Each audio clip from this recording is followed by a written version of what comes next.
Hello everyone, आज की video में आप सभी लोगों का स्वागत करता हूं। आज की वीडियो में जो हम टॉपिक पढ़ने जा रहे हैं, उस टॉपिक का नाम है गोलीय दर्पणों के द्वारा प्रतिबिंब का बनना। गोलीय दर्पण के द्वारा जो प्रतिबिंब बनाए जाते हैं, उनको बनाने के कुछ नियम होते हैं। पहले उन नियमों के बारे में जानेंगे, उसके बाद गोलीय दर्पण के द्वारा जो प्रतिबिंब बनते हैं उन सभी के बारे में हम विस्तार पूर्वक चर्चा करेंगे। चलिए शुरू करते हैं आज की वीडियो। सबसे पहले गोलीय दर्पणों द्वारा प्रतिबिंब बनाने के नियम कौन कौन से होते हैं। पहला नियम, हम ये जानते हैं कि गोलीय दर्पण कितने प्रकार के होते हैं। दो प्रकार के होते हैं। नंबर 1 अवतल दर्पण और नंबर 2 उत्तल दर्पण। अवतल दर्पण की पहचान कैसे होती है? अवतल दर्पण में जो पॉलिश का जो भाग होता है वो बाहर की सतह पर होता है, यानी उभरे हुए भाग पर जो पॉलिश की जाती है। जैसे इस दर्पण में बात करें तो इसके बाहरी भाग यानी उभरे हुए भाग पर हमने जो कलर की या चांदी की जो पॉलिश की है, इससे हमें ये पता चलता है ये दर्पण कैसा है, अवतल दर्पण है। और इसकी जो दूसरी सतह है जिस पर पॉलिश नहीं की गई है वो परावर्तक सतह कहलाती है, यानी कि अंदर वाली जो सतह इसकी क्या कहलाएगी, आपकी परावर्तक सतह कहलाएगी। इसी प्रकार अगर हम उत्तल दर्पण की बात करें तो उत्तल दर्पण में जो पॉलिश की जाती है वो अंदर की तरफ की जाती है, यानी दबी हुई सतह पर पॉलिश की जाती है। और दूसरी सतह यानी जो बाहर की तरफ वाली सतह है वो आपकी परावर्तक सतह कहलाती है।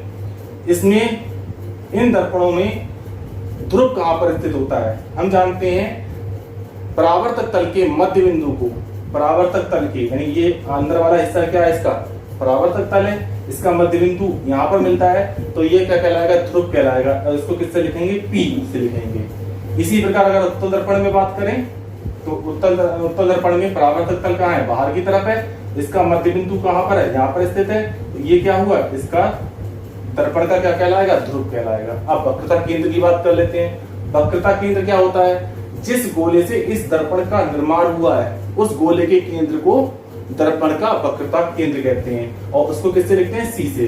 इस गोले का निर्माण इस केंद्र से हुआ है, पूरा इस गोले को कंप्लीट करते हैं तब, तो ये इसका वक्रता केंद्र क्या हो गया, C। ऐसे ही उत्तल दर्पण में होगा वक्रता केंद्र C, जिससे इस गोले का क्या हुआ, निर्माण हुआ है।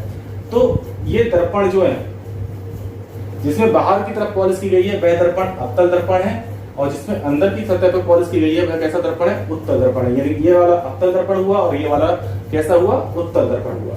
पहले नियम में जो आता है, पहला नियम हमारा है कि अगर दर्पण की मुख अक्ष के समांतर चलने वाली किरण दर्पण से परावर्तन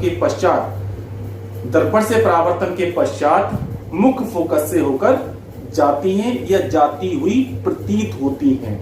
दो बातें हैं, एक तो जाती हैं और दूसरे में जाती हुई प्रतीत होती हैं। चलिए देखते हैं डायग्राम के माध्यम से। मुख अक्ष किसे कहते हैं? मुख अक्ष वह होती है जो वक्रता केंद्र और ध्रुव से होकर जाने वाली सीधी रेखा को क्या कहते हैं, मुख अक्ष। यानी कि C और P से एक सीधी लाइन जा रही है, ये क्या हुई, दर्पण की मुख अक्ष कहलाएगी।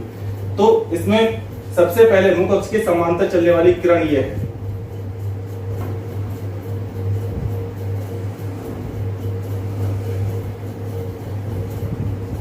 मुख अक्ष के समांतर चलने वाली किरण। अब इस दर्पण के परावर्तक पृष्ठ से ये किरण टकराएगी, टकराने के बाद क्या होगा, परावर्तन होगा। परावर्तन के बाद ये किरण मुड़ेगी, मुड़कर ये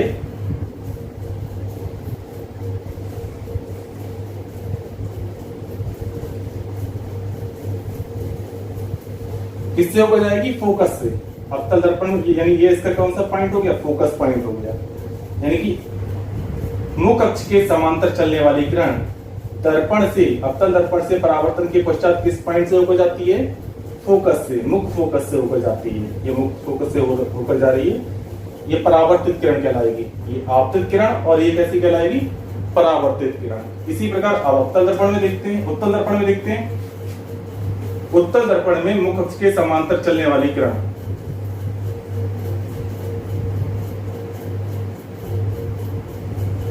ये समांतर चल रही मुख अक्ष के, और टकराने के बाद ये परावर्तक पृष्ठ से टकराएगी। टकराने के बाद ये बाहर की तरफ मुड़ जाती है, जाती बाहर की तरफ है।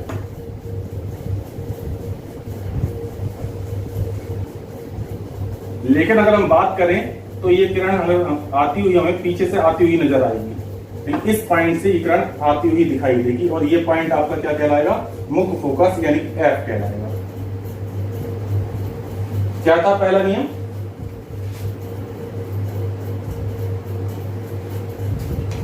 कोई किरण दर्पण के मुख अक्ष के समांतर चलती है और दर्पण से जब वह टकराती है, टकराने के बाद उसका परावर्तन होता है, परावर्तन के पश्चात वह दर्पण के फोकस यानी मुख फोकस से होकर जाती है, अवतल दर्पण में होकर जाती है।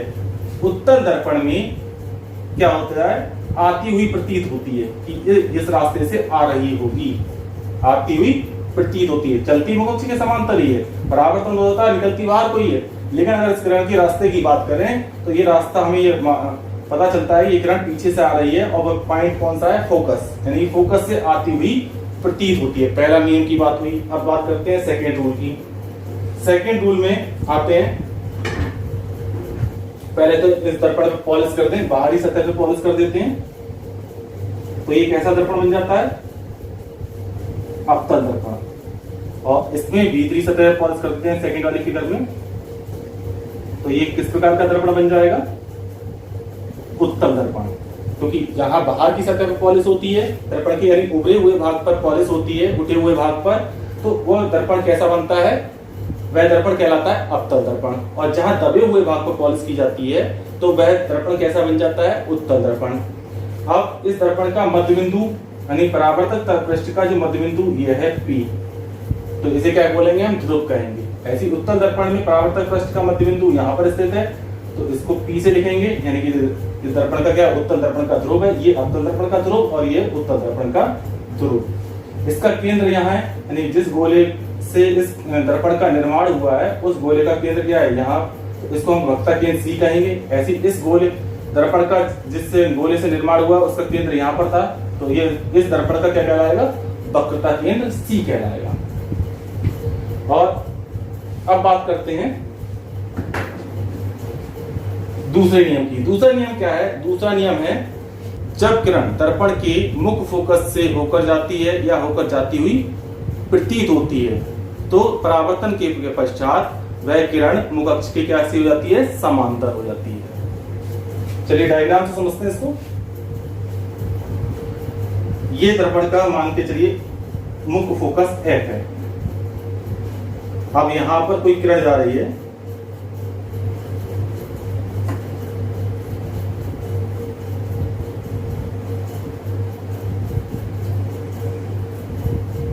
मुख्य अक्ष मुख्य फोकस से होकर जा रही है F से। अब दर्पण से टकराई, दर्पण की परावर्तक पृष्ठ से टकराने के बाद इसका परावर्तन होगा, परावर्तन के पश्चात ये किरण मुड़ेगी, मुड़ने के बाद ये इस अक्ष के कैसी हो जाएगी? समांतर हो जाएगी।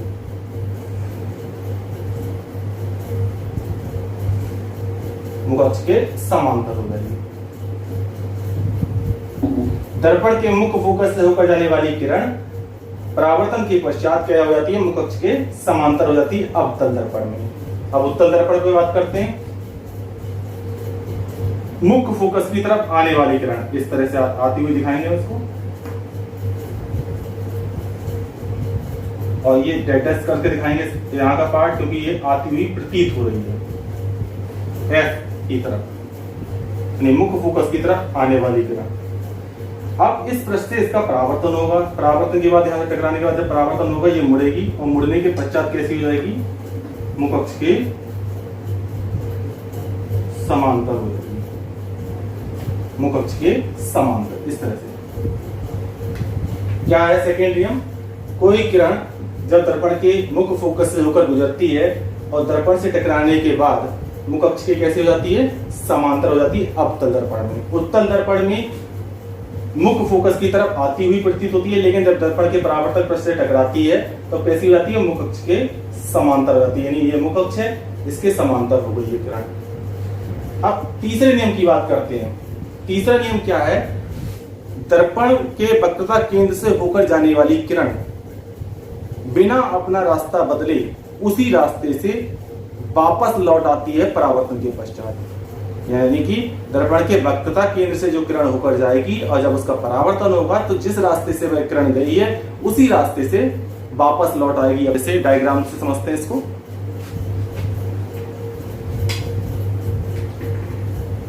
इसके उभरे हुए सतह पर पॉलिश कर दी जाए तो कैसा दर्पण बन जाता है? ये दर्पण अवतल दर्पण के बाहर की तरफ पॉलिश कर रहे हैं। और इसमें दबी हुई सतह पर पॉलिश कर दी जाए तो किस प्रकार का दर्पण हो जाएगा? ये उत्तल दर्पण, क्योंकि हम अंदर की तरफ इसको पॉलिश कर रहे हैं। ध्रुव कहां पर स्थित होता है? परावर्तक तल का मध्य बिंदु होता है, यानी कि ये हो गया ध्रुव अवतल दर्पण में। उत्तल दर्पण में यहां पर होगा ध्रुव, परावर्तक तल का मध्य बिंदु। वक्रता केंद्र किसे कहते हैं? वक्रता केंद्र जिस गोले का ये दर्पण भाग है वह उसका वक्रता, उस गोले के केंद्र को हम दर्पण का वक्रता केंद्र कहते हैं, इसे सी से लिखते हैं। ऐसे ही उत्तल दर्पण में वक्रता केंद्र सी यहां पर स्थित होगा। अब बात करते हैं किरण की। किरण कहां से जा रही है? वक्रता केंद्र सी से होकर जा रही है।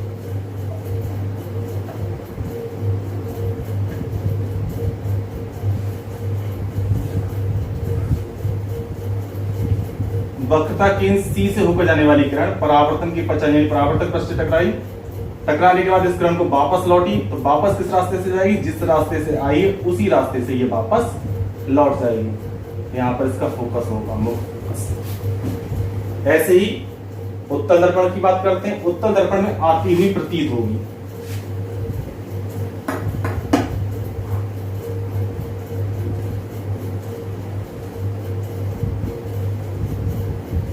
और उसी रास्ते से वापस लौट जाएगी। जिस रास्ते से आई है उसी रास्ते से वापस लौट जाएगी और यहां पर इसका मुख्य फोकस एफ होगा। तीनों नियम आपके हो गए। तीसरा नियम यह था कि वक्रता केंद्र से होकर जाने वाली किरण या आने वाली वक्रता केंद्र की ओर आने वाली किरण परावर्तन के पश्चात उसी रास्ते से वापस लौट जाती है। ये तीन नियम है। प्रतिबिंब बनाने के लिए कम से कम हमें 2 नियम जरूर अप्लाई करने होंगे, तब जाकर हम प्रतिबिंब का निर्माण कर सकते हैं। एक बार फिर रिकॉल कर लेते हैं तीनों रूल्स को। सबसे पहला रूल्स था आपका कि मुख अक्ष के समांतर चलने वाली किरण दर्पण से परावर्तन के पश्चात मुख्य फोकस से होकर जाती है, या उत्तल दर्पण में मुख अक्ष के समांतर चलने वाली किरण दर्पण से परावर्तन के पश्चात मुख्य फोकस से आती हुई प्रतीत होती है। दूसरे नियम में क्या है? दूसरे नियम में दर्पण के फोकस से होकर जाने वाली किरण परावर्तन के पश्चात, दर्पण से परावर्तन के पश्चात मुख्य अक्ष के कैसी हो जाती है? समांतर हो जाती है। उत्तल दर्पण में मुख्य फोकस की ओर आने वाली किरण दर्पण से परावर्तन के पश्चात मुख्य फोकस के समांतर हो जाती है। तीसरे नियम में दर्पण के वक्रता केंद्र से होकर जाने वाली किरण उसी रास्ते से वापस लौट आती है अवतल दर्पण में। उत्तल दर्पण में दर्पण के वक्रता केंद्र की ओर आने वाली किरण परावर्तन के पश्चात उसी रास्ते से वापस लौट जाती है। ये 3 नियम हो गए। इन 3 नियमों में से 2 नियम अप्लाई करके हम किसी अवतल दर्पण का या उत्तल दर्पण का प्रतिबिंब बना सकते हैं।